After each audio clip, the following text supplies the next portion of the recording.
When this entitled Karen tried to sue an elderly woman for painting her own fence, the judge crushed her insane arrogance instantly. Ms. Baker, this is your claim. You're asking for $950. It's alleged that a shared fence has been damaged by red paint, and after 4 attempts to personally resolve the issue with Sharon, there was no resolution, basically. So tell me about the fence on your part. Is it used to, even in your complaint, say it's a shared fence? Yes. When she had this fence painted, they had started painting the back end of it, which is where my backyard is. And I noticed that the red paint was getting all on my side of it. And so I went out there and I said, hey, you guys, the paint's getting red on my side.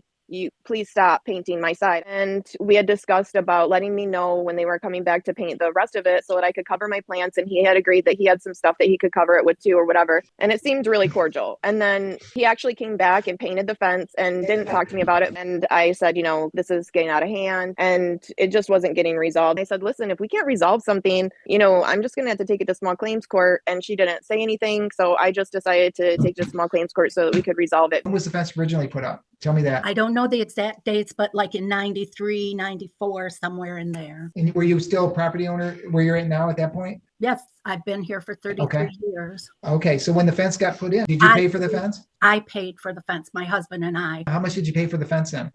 Back then it was like $4,000. And none of the other property owners had anything to do with it? No, there has been no issues on this fence until this summer. I just want to make sure I understand. You've been there consistently for 30 years. No breaks in time, anything like that. 33 years.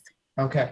All right, Miss Baker, what can you tell me to help me out, show me that she doesn't own the fence? She's been there 30 years. This is what the other guy that painted told me the same story. You can't tell me what anybody else. Yeah, you can't tell me what anybody else said. I guess I'm just gonna have to make a decision based on what both of you are telling me. I went outside at one point and she poured dish soap over my wet paint so the painters couldn't continue to paint. Anyway, I took the power washer out and I was going to get that off. And while I was out there, I decided I would go along with the power washer and hit all those spots on the fence where their brushes went on her side and get it off of the fence, because I think all of this is so trivial and stupid. Anyway, I did that, and she sat out there and videotaped me for an hour. I took pictures, and the pictures, he has that evidence as well, ma'am. I took pictures and the pictures of the fence being just completely taken off the fence into smithers. That's also in the evidence. Like that because okay, guys. All right, I'm going to take a hold on. We're not being helpful. I do find that Ms. Wilson has been on this